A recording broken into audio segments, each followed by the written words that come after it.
सबसे पहली खबर जो है वो पाकिस्तान तहरीक इंसाफ के सोशल मीडिया में इस वक्त काफ़ी बेचैनी है। सोशल मीडिया के लोग खास तौर पे रऊफ हसन साहब को, जो तर्जुमान है पाकिस्तान तहरीक इंसाफ के, उनको और कुछ लोग जो है वो बैरिस्टर गौर को भी तनकीद का निशाना बना रहे हैं। ये मामला शुरू होता है इमरान खान साहब के एक ट्वीट से। उनके अकाउंट से एक ट्वीट किया जाता है। आप सब जानते हैं कि इमरान खान साहब जेल में बंद है और उनका अकाउंट जो है वो उनकी सोशल मीडिया टीम चला रही है। सोशल मीडिया टीम के कुछ लोग पाकिस्तान में मौजूद हैं, बहुत सारे लोग हैं, बेशुमारी है, और वो कंट्रोलेबल तो है ही नहीं सोशल मीडिया। यानी मुझे अच्छी तरह याद है फवाद चौधरी ने एक दौर में कहा था कि सोशल मीडिया को हम कंट्रोल नहीं करते, बल्कि बाद औक़ात सोशल मीडिया हमें कंट्रोल करता है। रीज़न ये है कि नौजवानों की बहुत बड़ी तादाद है, उनकी उम्र जो है वो 18 साल से 30 साल 35 साल के बीच में है, और वो अपनी मर्जी से लिखते हैं। बाद औक़ात वो अपनी पार्टी के ऊपर बहुत तनकीद करते हैं, इमरान खान साहब के फैसलों पर भी तनकीद करते हैं, और वो किसी की बात नहीं सुनते, और ये पढ़े लिखे नौजवान है। लेकिन जो इमरान खान साहब की अपनी सोशल मीडिया टीम है, एक्चुअली वो एक रिस्पॉन्सिबल टीम है, और वो इमरान खान साहब की मंशा के मुताबिक चीज़ों को करती है। अब इमरान खान साहब के अकाउंट से हदूद रहमान कमीशन की रिपोर्ट के बारे में जो एक वीडियो अपलोड हुई, उस वीडियो का जो आखिरी हिस्सा है उसमें आर्मी चीफ की फोटो थी, जो मौजूदा आर्मी चीफ है। उसको लेकर बहुत हसास हो गया पूरा पाकिस्तान का सिस्टम।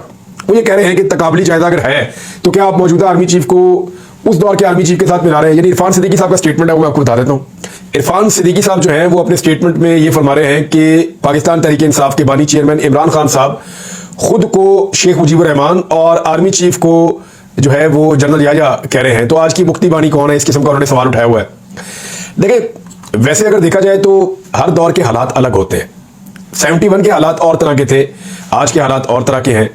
तब इंडिया की इंटरफेरेंस थी, आज किसी और मुल्क की इंटरफेरेंस हो सकती है। इमरान खान साहब कहते हैं कि उनकी हुकूमत गिरने में अमेरिका की इंटरफेरेंस थी, और कुछ लोग ये कहते हैं कि आज जो पाकिस्तान तहरीक इंसाफ के लोग कह रहे हैं मौजूदा रियासती इदारे या वो इल्जाम लगाते हैं कि उनके पीछे कोई बैरून मुल्क का हाथ है, इवन इंडिया तक का नाम ले लिया जाता है।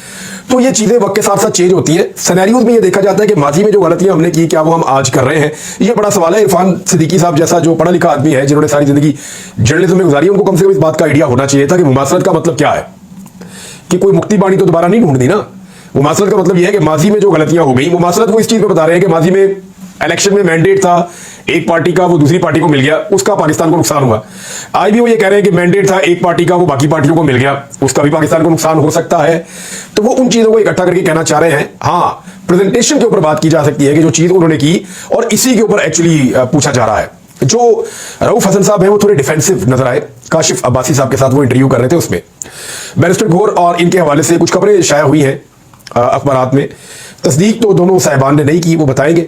लेकिन रऊफ हसन साहब ने टीवी चैनल के साथ जब बात की तो उसमें कुछ वो डिफेंसिव थे सोशल मीडिया की पॉलिसी को, या सोशल मीडिया की पोस्ट जो पाकिस्तान तहरीक इंसाफ की होती है, खासतौर पे बानी चेयरमैन इमरान खान साहब के हवाले से, वो थोड़ा सा बैक फुट पे नजर आए रऊफ हसन साहब। तो फिर पाकिस्तान तहरीक इंसाफ का सोशल मीडिया आप जानते हैं अच्छी तरह, उन्होंने फिर उनके ऊपर सख्त जुमले भी बोले, उनका एहतसाब शुरू कर दिया।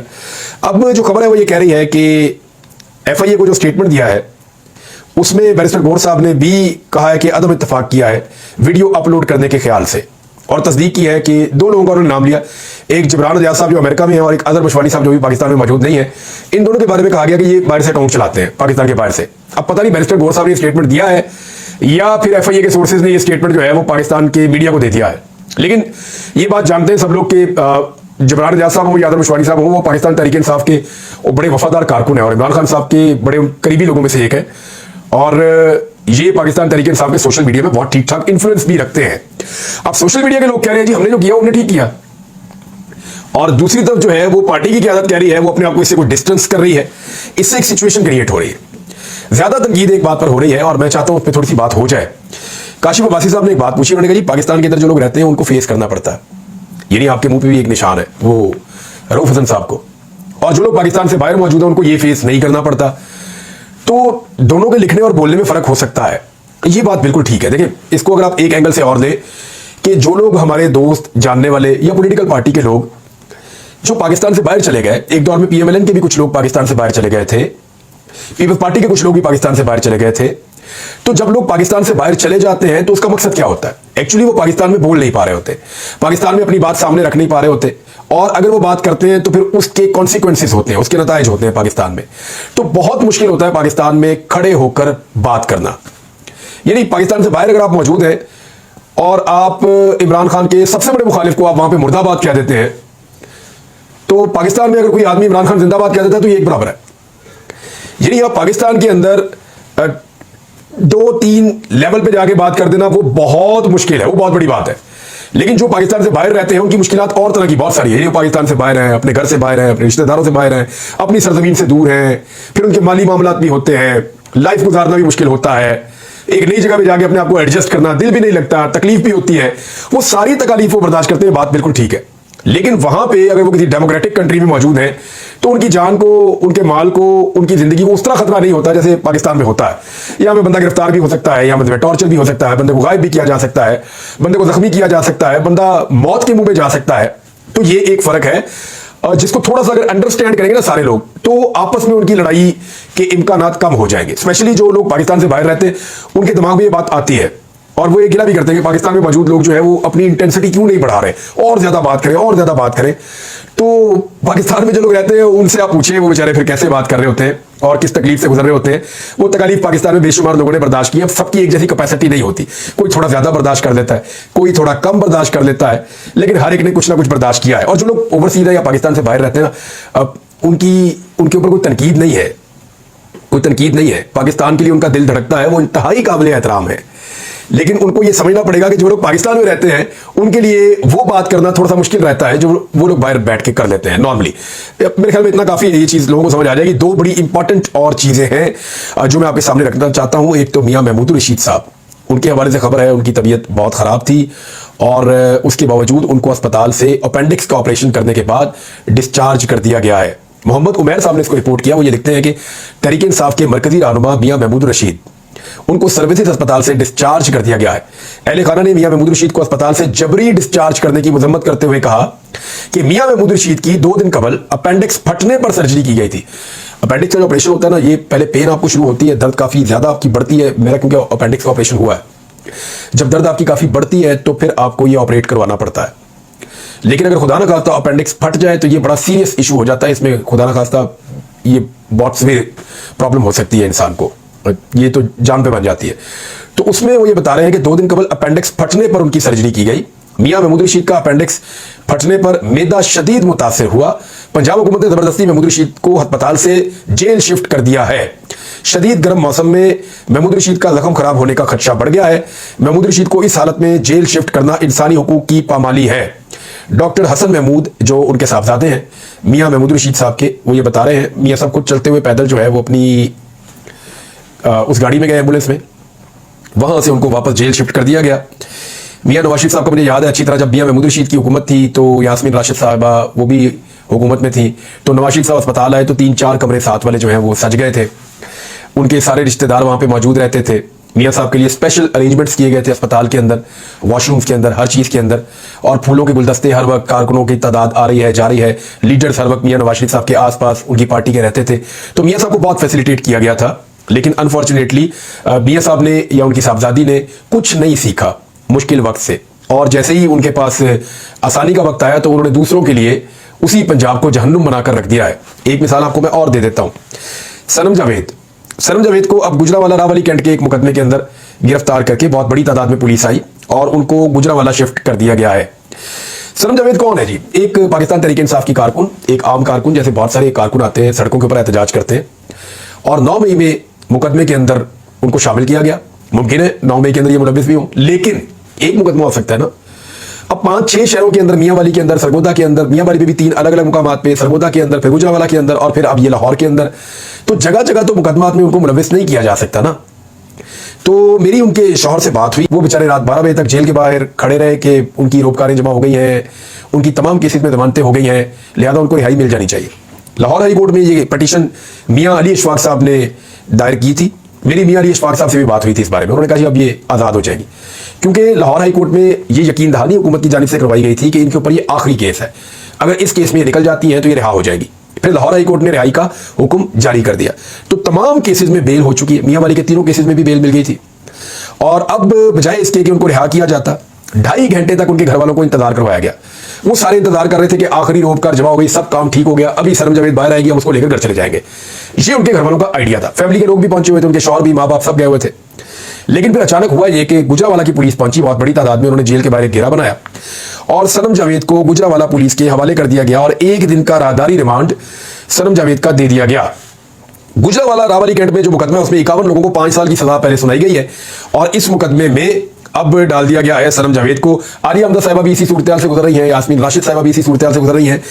देखिए जो 9 मई का मुकदमा है, जो जेनवन मुकदमा है, उनमें तो जो लोग मुलविस हैं उनको सजा तो मिलनी चाहिए। इमरान खान साहब भी ये कहते हैं, सारी पार्टी उनकी ये कहती है, लेकिन उसके बहाने पंजाब हुकूमत जिस किस्म की अब सियासत कर रही है, जिस तरह लोगों को दबा रही है, दीवार के साथ लगा रही है, ये वो अपने सियासी मकसद के लिए कर रहे हैं और इससे नुकसान पहुंचेगा उल्टा उन मुकदमों को जिनको सही तरीके से चलाया जाना चाहिए था।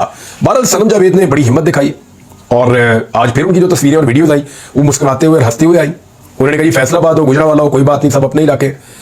और हम हमेशा से सुनते थे एक निहत्ती लड़की के बारे में, ये नारे हम सुन रहे हैं 90 की दहाई से। तो एक्चुअली जो निहत्ती लड़की हमने देखी है ना, बेनजीर भुट्टो साहिबा भी बहुत मजबूत खातून थी, लेकिन उनके पीछे बहुत बड़ी पॉलिटिकल फोर्स थी, वो लीडर थी बहुत बड़ी, आलमी सतह पर उनके लिए आवाजें उठती थी, तो वो उनके पीछे बड़ी सपोर्ट थी, एस्टैब्लिशमेंट में भी उनकी सपोर्ट थी। फिर मरियम नवाज के बारे में कहा जाए तो वो आपको पता ही है सपोर्ट किस नौयत की थी। लेकिन अगर आप एक्चुअल कहें कि कोई निहत्ती लड़की, तो मुझे वो जो दिखाई दिया वो ये आज मुझे ऐसा लगा कि ये नारा इस लड़की के लिए बना है या इन खवातीन के लिए बना है जो अब जेलों के अंदर बंद है। तो बड़ा अनफॉर्चुनेट है, बार बार ज्यादती, बार बार जुल्म और फिर जुल्म के ऊपर फिर जुल्म।